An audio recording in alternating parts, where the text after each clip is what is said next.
Ain't no half stepping. Ain't no half stepping on Marcus J. Thank you everybody for staying with us. We know that we are having some technical difficulties out there. We appreciate everybody that's hanging in there with us and doing all that they can to stay with us here.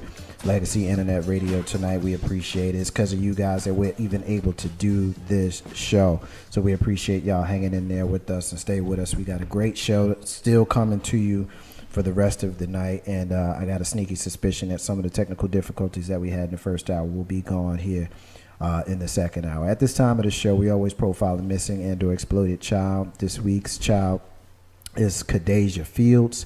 She's been missing since August 30th, 2013 from Salisbury, Maryland.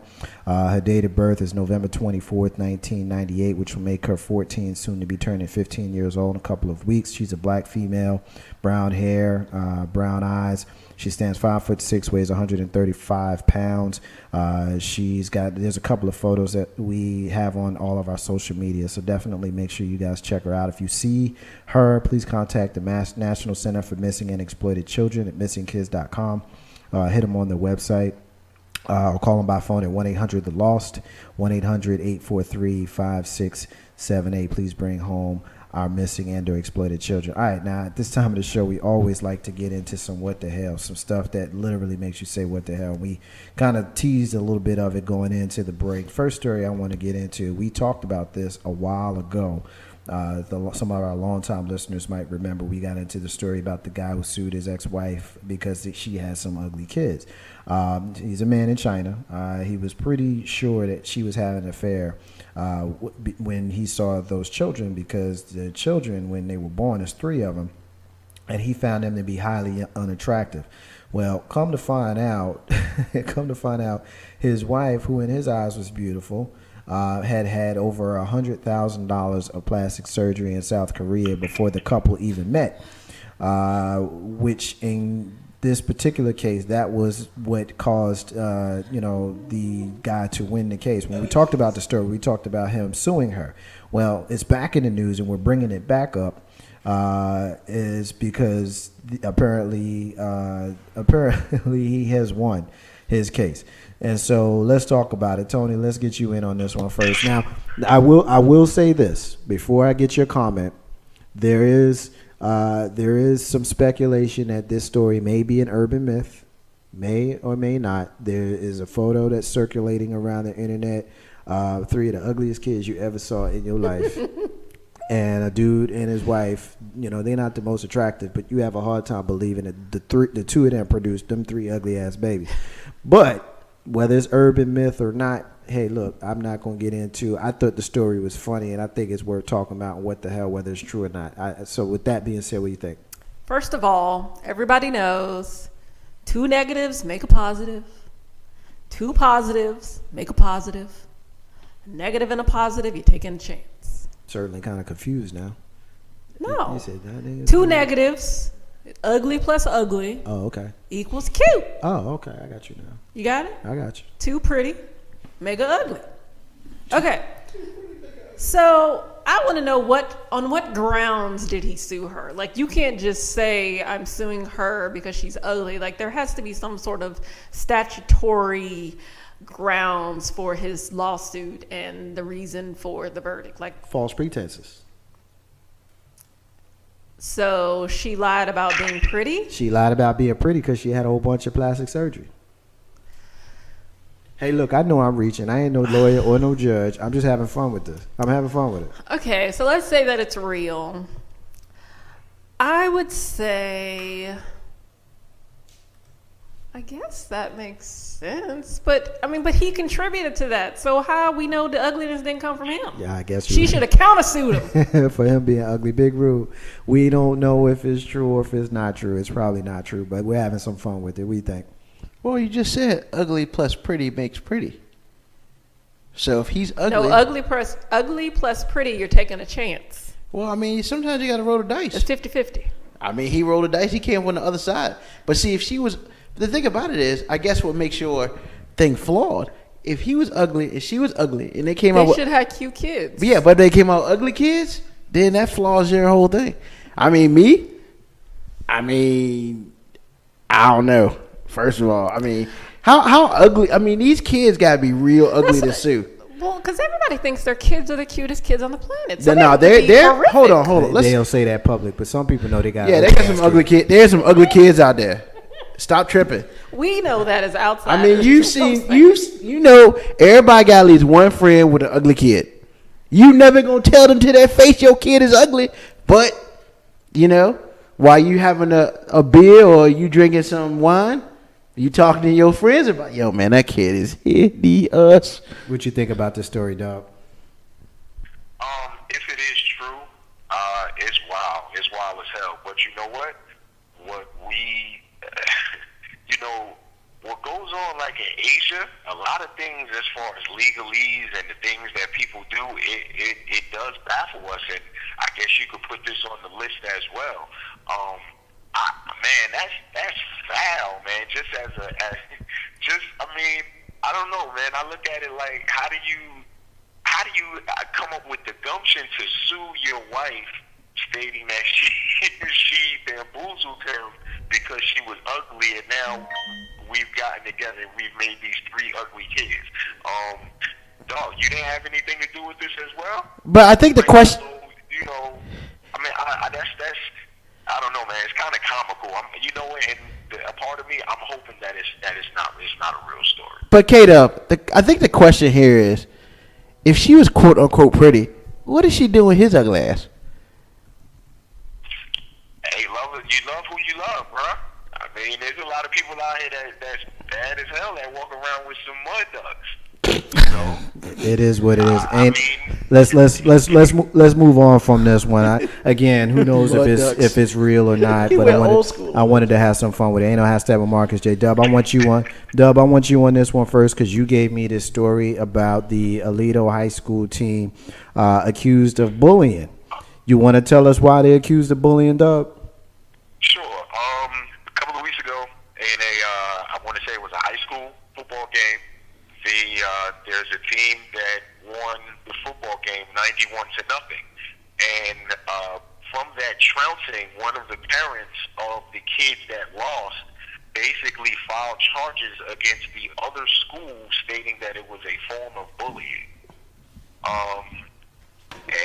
This is ridiculous because, in my mind, it's like anything that you feel as though someone has an advantage over you, you want to tag bullying to it.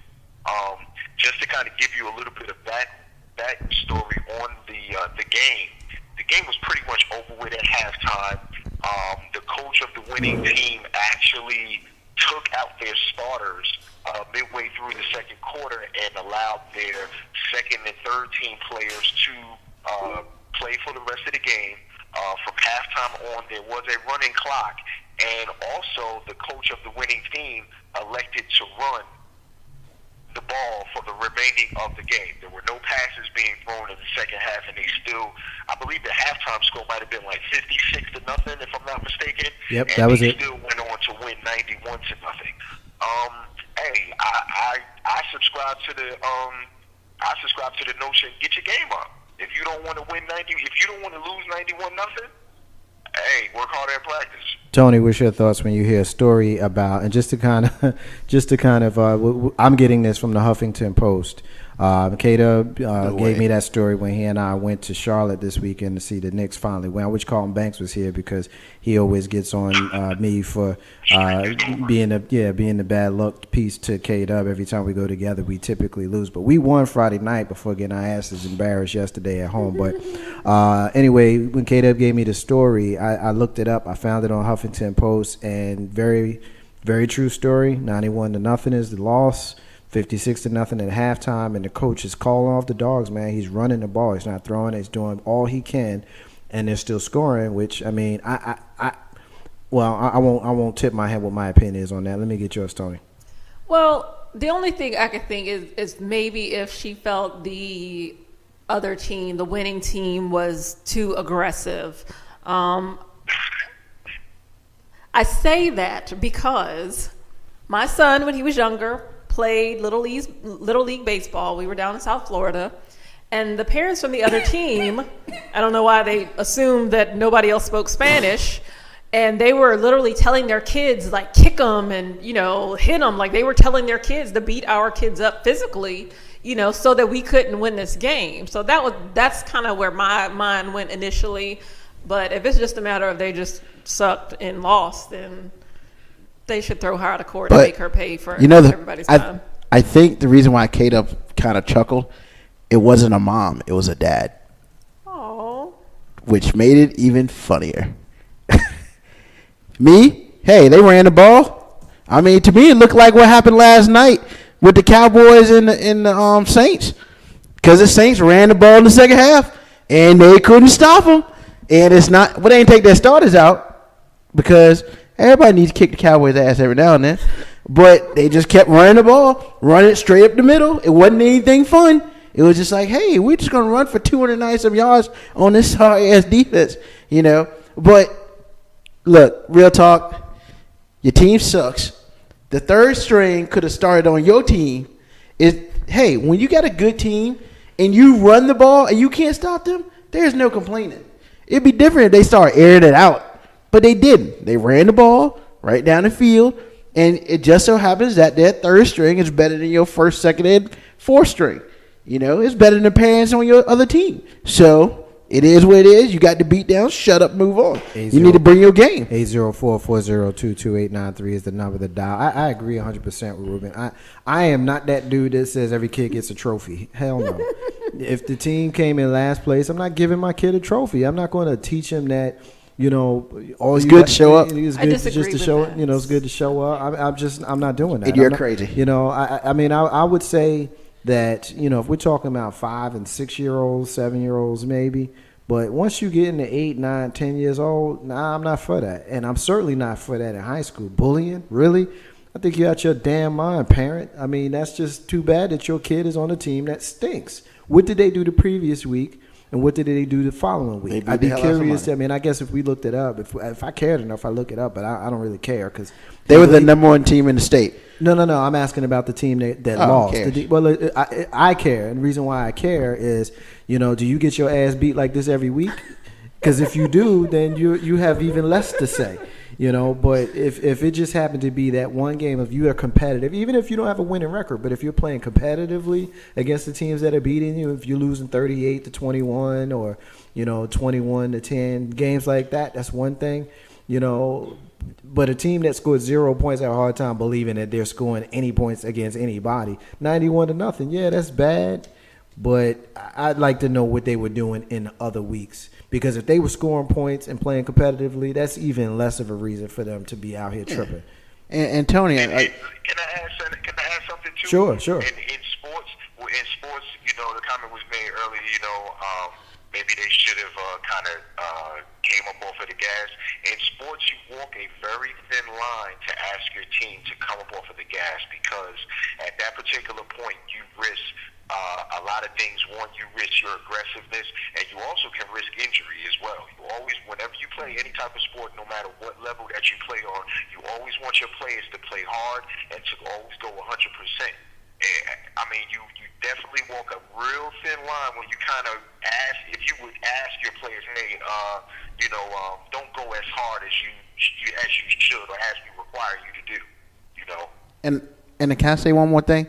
You know, I talked about this a couple weeks ago, but I didn't say the statement I wanted to say. But, you know, I'm going to go ahead and throw some money in the tip jar now because the problem is the pussification of America.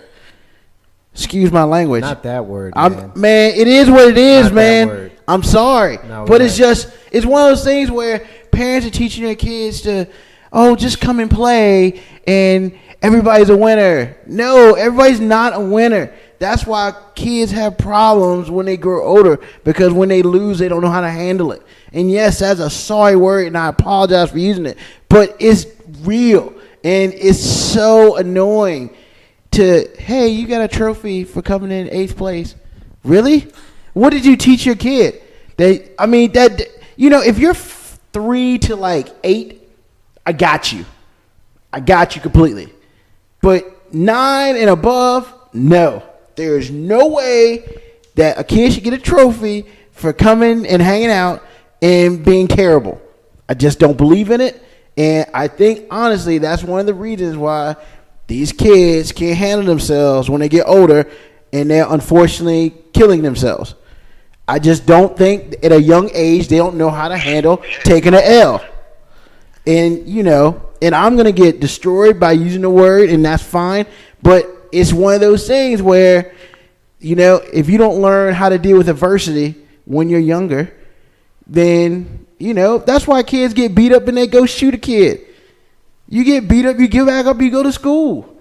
Now if you want to fight and you get beat up, then you fought and you gave it the best fight you did. You can't feel bad for yourself. But if you sit there and I can't take it no more and take a gun to school, man, then you're a punk. Straight up, you're a punk. Just like in Friday. The movie Friday, everybody laughs, oh, it's a funny movie. But you know, at the end of the movie, it had a really good message. You use your fists. We fight with fists. We don't fight with guns and crap. You know? And that's the problem with this country, with kids in this country, when the seduction of the gun. Because they just can't fight and just take a butt whooping. I mean, I've taken butt whoopings. We all probably have. You're going to take another one after this show for using that word. I mean, I'm sorry. I apologize. Once again, I apologize. But I'm sorry. It's one of those things, man. If I get suspended for like a month, it is what it is. But that's how I truly feel about it. Ain't no ass stepping with Marcus. I'm usually not tongue-tied, but that one got me. Ain't no ass stepping with Marcus. Yeah, listen. Let's move on to another story that I've got. I got a couple more. I got a family in Louisiana. I want you on this one first, Doug. I got a family. Actually, you know what? I want Tony on this one first. A family in Louisiana. I'm getting this from the New York Daily News. And Tony, please untighten your lip, and I will get him for you. Oh, I'm going to get him too. He's going to get double banked tonight. Yeah, I tell you that. A family in Louisiana rescues their family member who had been kidnapped by an ex-lover. Apparently, this particular woman, she got kidnapped by the ex, and the police weren't moving fast enough for them. And so they created a posse of their own, doing their family. It was basically 20 brothers and cousins and stuff that went looking for her, and they got a tip as to where she was. So they basically stormed the fort. And when they got there, they found the guy who was holding a knife over the woman. This is a picture. I'm showing the crew a picture. And, of course, those folks in social media just hit Marcus Johnson. That's Marcus J. That's me. Hit my wall, and you'll see there's the stories there, which I typically do for my What the Hells. But I'm also showing Tony now a picture of the family members who are actually rescuing her. But basically what ends up happening is they find her, and when the ex realizes that he's cornered, he starts stabbing her. He's trying to kill her, and he, of course, is shot and killed by one of the family members. Apparently, the family member that you see carrying her out is the shooter. So I wanted to talk about this because I'm curious to know what people think about, vigilante justice, as some would use that term. I'll kind of share my opinions on this one at the end. Tony, I want you in first. What you got? Absolutely, all day. I don't think that we can just leave it up to the police to, bring home our loved ones or help, bring criminals to justice. And, by all means, if somebody took my baby sister or, heaven forbid, my son, yeah, we getting together and we going to go out and find them. I know that, I got a brother who he's on the line of crazy and not crazy. He would do the same for me. And I don't see anything wrong with that. Like, who wouldn't go out and bring their family member home safely? That doesn't, I don't see anything wrong with that. And I don't see, as the justice system, are they going to charge this person maybe for what? I don't know if they probably will charge the guy for something that actually shot the guy. But when I actually have a cousin who, she has 6 brothers and she's the only girl. And she was in an abusive relationship.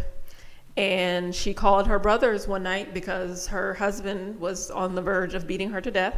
Her brothers came over and they beat him to death. Wow. And not a one of them went to jail. I can dig it. Ain't no how stepping Marcus. J. K. What's your thoughts on the story, man? Fully justified. If the police are not necessarily doing what they need to do, then listen, man, this is your family, and you got to take things. You got to take things into your own hand. From what I understand, they found the car. They even found her bloody shoe, I believe, not too far from the car.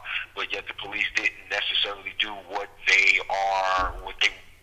needed to do to try to find her. And the family was like, "Bump that, we're taking it into our own hands." Just to give you a little bit of an update, what I heard today was that there will not be any charges pressed against the cousin for killing that individual. From what I understand, in the state of Louisiana, as well as there's a few states that also have this, is that it's similar to, I won't say stand your ground, it's self-defense.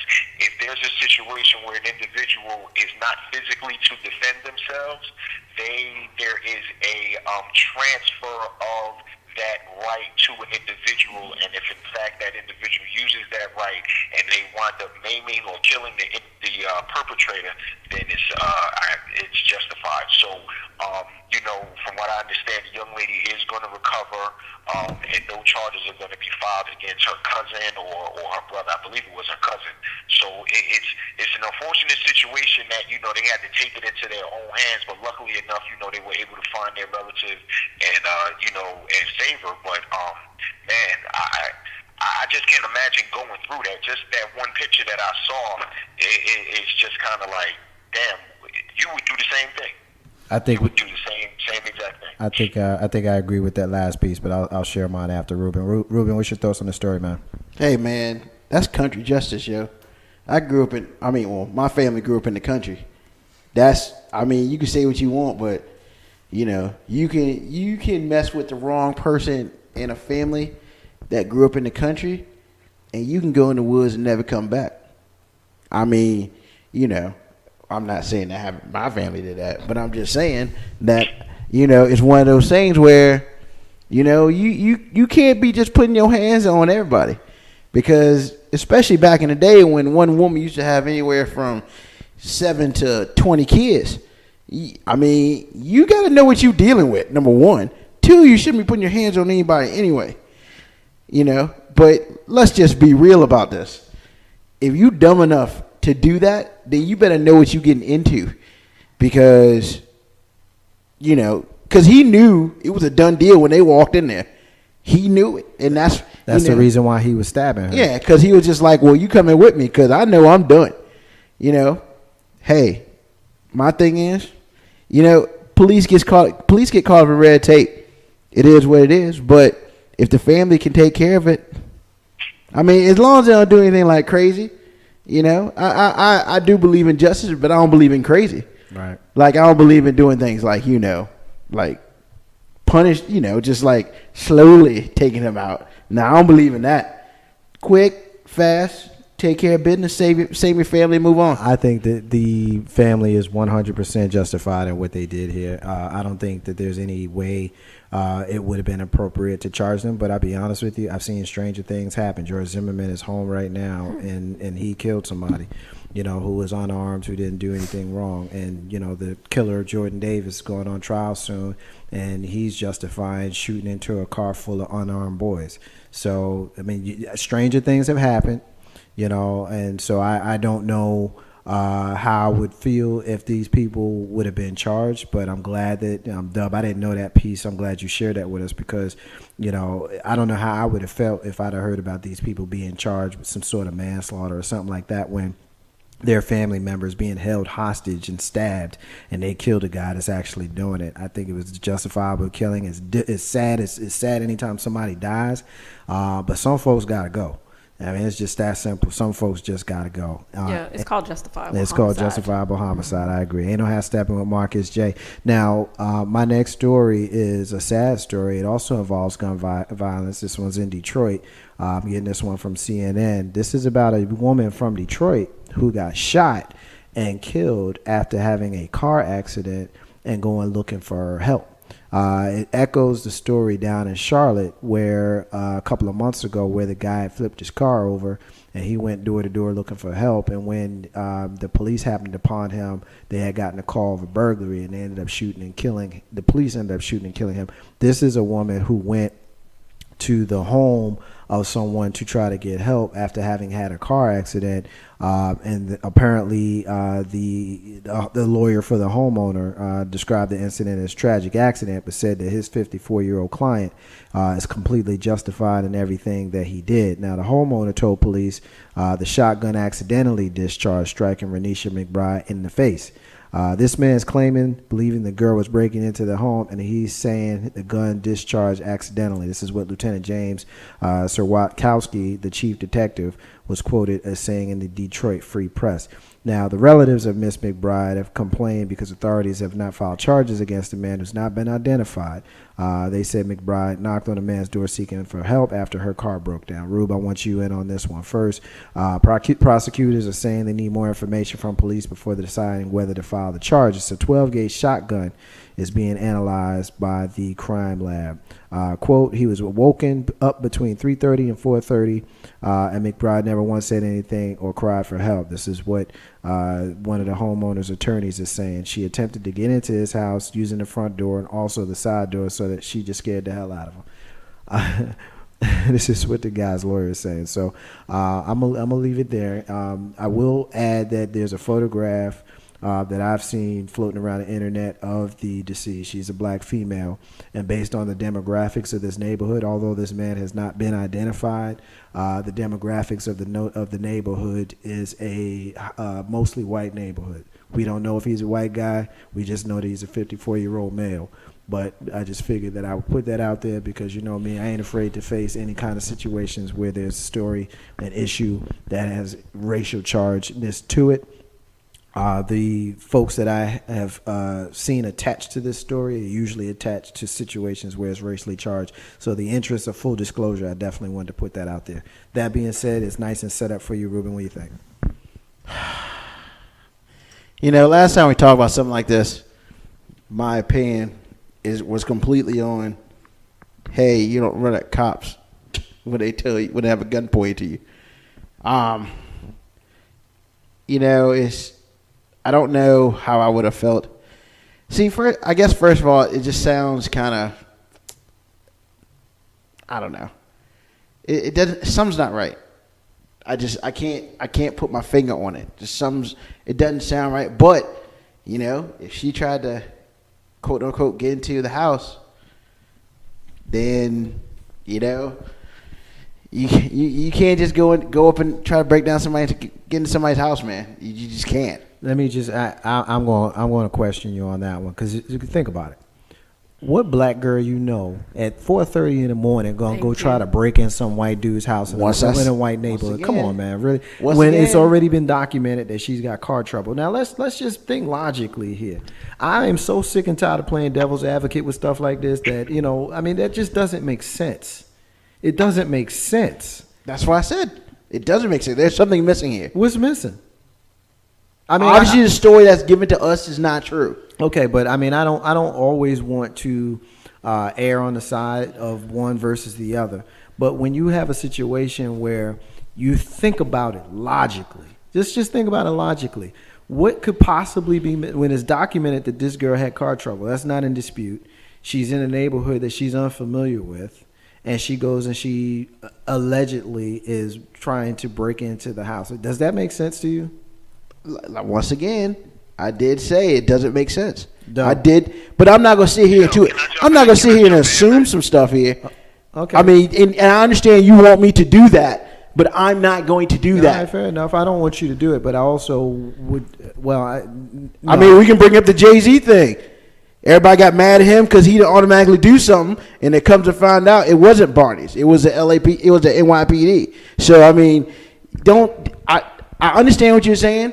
But I'm not going to sit here and just assume, regardless of which way, I'm not going to do that. Well, to address what you said about Jay-Z and Barney's, I still got an issue with Jay-Z on that one. So the fact that it's the NYPD or is the store Barney's, whatever, it's in the store. It's one of those situations. If something goes down in your house, you're responsible. Dub, jump in, man. Hey, listen, man. I'm about to just say this, and I don't mean to offend nobody. You know, I'm just going to say it plain, bluntly, and just put it out there. Let's cut the bullshit, all right? Because there's no other race or group of people that this shit happens to. You don't hear about no other race having a situation such as Trayvon Martin. Have other situations such as the kid in North Carolina. You don't have situations, the kid in North Carolina that got shot by the cops.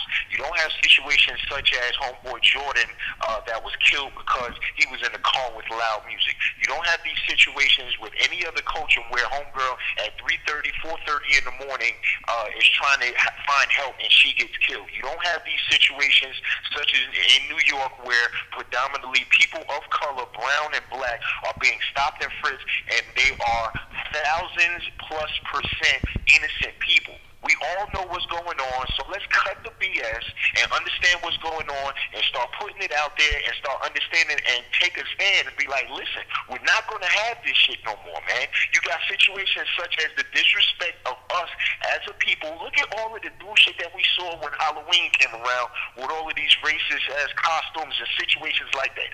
No other culture, no other group of people go through this other than black people. We can sit here and act like we don't want to assume this or assume that. You know what's going on, and that goes for whoever has any type of, well, I don't know about this, I don't know about that. We all know what's going on. Let's stop acting like this is something new or this is an aberration. Every month, every other weekend, we hear about certain situations where us, black people, are being treated or done in a messed up way. Look at the kid down here in Georgia who was wrapped up in a gym mat.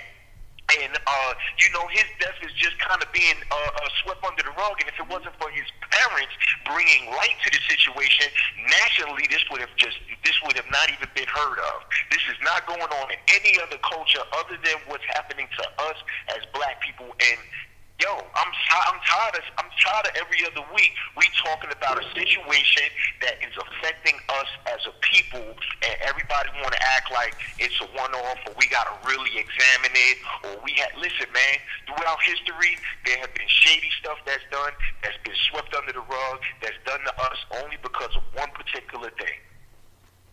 That's it. I'm sorry if I went off on a tangent. Nah, you're all right, man. Tony, what you got? He pretty much said it all. Barring any assumptions, like you said, Marcus, it doesn't make sense that somebody would go, I don't care if it's broad daylight, I don't care if it's a neighborhood you are familiar with, who just goes and tries to break into somebody's house because they need assistance. It doesn't make sense.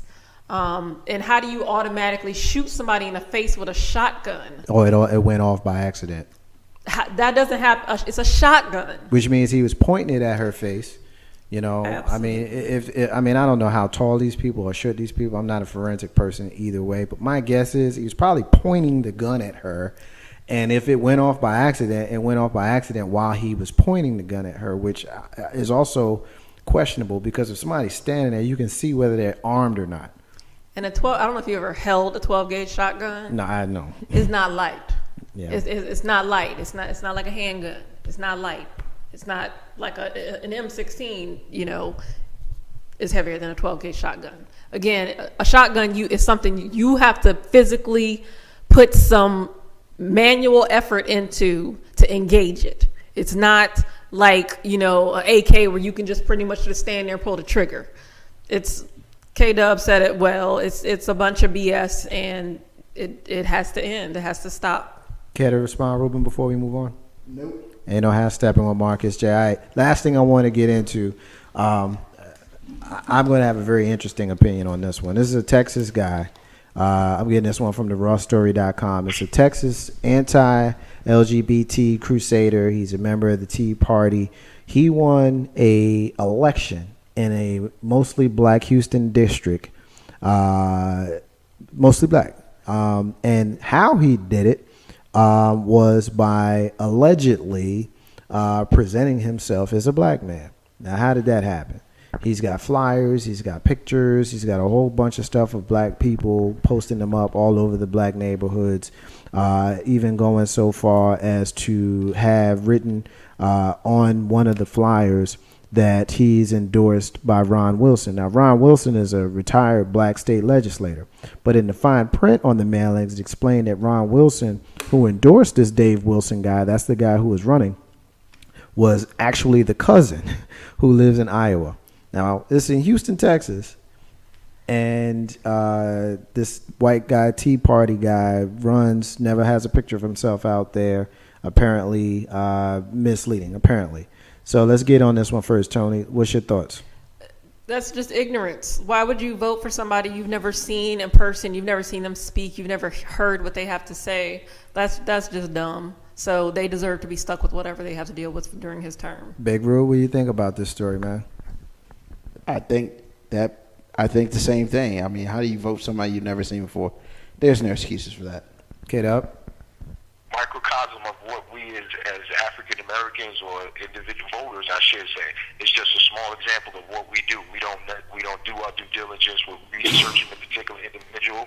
We don't find out who they are, and we just go on what other people, or either they vote down the line, or we go on what other people tell us to vote for. I can dig it. Ain't no hashtag on Marcus J. For once, we gonna end what the hell on the final story with all of us actually agreeing. I think the people dumb as hell, and I think anybody that's outraged, you need to be outraged with the person in the mirror. Y'all gonna go and vote for somebody you ain't never seen before, and because it's endorsed by someone that you happen to like, but you didn't see the fine print right under it that says not the dude you think of. This dude is actually in Iowa. It's not even the same guy. I have no sympathy for any of these people, and you know, like K-Dub said, you know, at the end of the day, this is what we do in a community. A bunch of lazy ass people who don't take their time. Apparently, this guy also ran for mayor in town, which means it's not difficult for you to figure out who he was, you know. And then here's the thing though. Here's the thing that really upsets me about this, right? He does this knowing that he's going to win. He knew he was going to win because he knew those people wasn't going to properly vet him, you know, and he beat, you know, the incumbent by a razor-thin margin of 27 votes. And he's untroubled by his methods, saying that all politicians lie. Quote, every time a politician talks, he's out there deceiving voters. He actually told the people this. This is the guy who did this. Now, he's telling you, I lied to get your vote. And you know, don't be getting mad and wanting to call up Warren Ballantyne and Al Sharpton and Don Lemon and Tamron Hall and all of these national media. Don't be calling them because this is on you. Y'all the one. What you going to do? What you going to tell them? You going to tell them that the guy told a lie and you believe this lie? Well, that's a you problem. Ain't no how stepping. We're Marcus J. We're going to take a break. And when we come back, Big Robe, he's going to lead us in the round table. Looking forward to it. Marcus J., Big Rube, Tony, and my main man K-Dub, and you, the listeners. Ain't no hashtag with Marcus J. Live from the den. Stay with us. Be back in a few minutes.